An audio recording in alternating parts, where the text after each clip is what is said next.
bonsoir à toutes et tous. C'est donc un coup de théâtre politique qui vient de se jouer ce soir. Le président des socialistes flamands, Conor Rousseau, démissionne. Il vient de l'annoncer lors d'une conférence de presse surprise.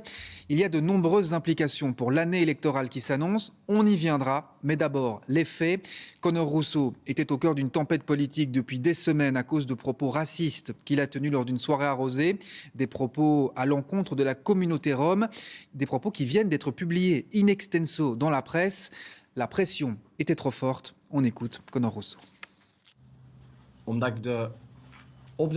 Parce que je pense que la mission des sociodémocrates et des socialistes dans le pays est tellement importante, parce que les défis n'ont jamais été aussi importants, je ne veux pas que ma personne se mette en travers du chemin. Notre équipe est plus forte que jamais aujourd'hui. C'est pour ça que je décide que le combat continuera sans moi comme président de Vooruit. Je démissionne immédiatement de mon poste de président. Bonsoir Laurent Rare, vous avez assisté à cette conférence de presse. On le disait, la pression était devenue trop forte sur Conor Rousseau.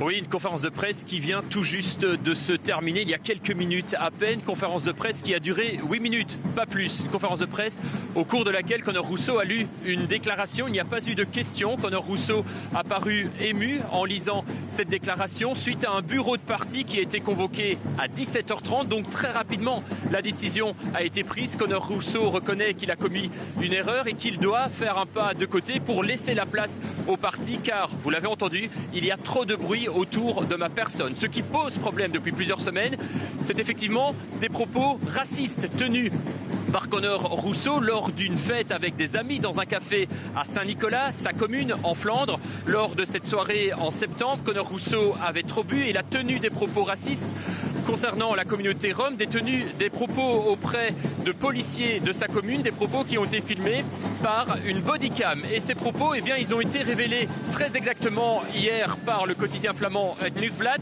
des propos concernant donc la communauté rome et des propos dans lesquels Conor Rousseau dit très clairement que les Roms passent leur journée au pied des bulles à verre, sur des matelas avec leurs friteuses. Il ajoute qu'il faut se débarrasser de ces gens-là et il explique aussi et il demande aux policiers d'utiliser davantage leurs matraques pour se débarrasser de cette communauté rome. Des propos évidemment accablants qui ont soulevé l'indignation de nombreux partis. Hier, tout au long de la journée, nos confrères, notamment de la VRT, ont essayé d'avoir des explications auprès des députés de Vooruit. Tout le monde s'est tu, c'était silence radio, mais on sentait bien que le malaise était palpable. Malaise également aujourd'hui. Et donc cette décision tombe ce soir, 4 ans après la prise de pouvoir de Conor Rousseau. Ça faisait seulement 4 ans qu'il était à la tête de Vooruit.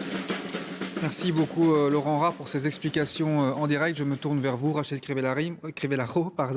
On l'a dit, 4 ans qu'il était à la tête de Vooruit. Et en fait, c'était une comète de la politique flamande, Conor Rousseau. Il est monté très très haut.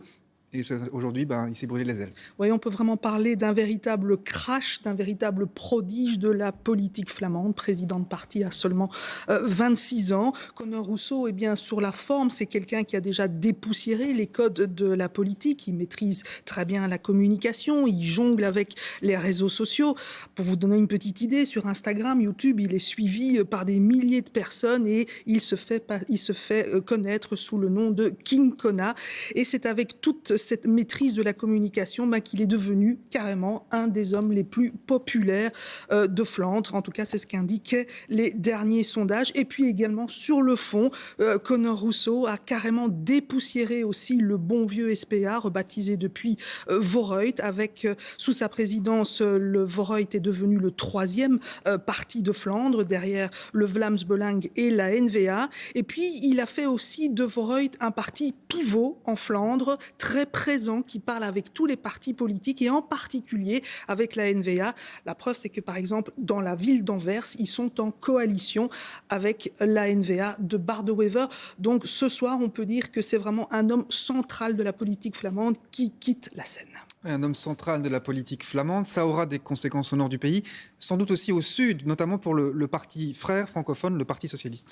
Clairement, à quelques mois des élections, c'est un sale coup pour le Parti socialiste, parce que, voilà, il faut quand même dire que le Parti socialiste comptait capitaliser sur ce regain de popularité de Voreuil pour pouvoir agrandir ses chances de se présenter comme le parti politique, la famille politique la plus importante de la Belgique. Mais d'un autre côté, on peut peut-être aussi dire que cette chute de Conor Rousseau, la fin de ce parcours, eh bien, ça va peut-être leur enlever une épine hors du pied. Ces derniers mois, c'est vrai que Conor Rousseau avait un petit peu accumulé les différents incidents qui avaient écorné son image. On pense encore à ces fameux propos qu'il avait tenus dans le magazine Humo, où il disait que à Molenbeek, il ne se sentait plus chez lui, au point, eh bien, peut-être que ce soir, du côté du boulevard de l'Empereur, on a peut-être le sentiment de s'être débarrassé d'un boulet.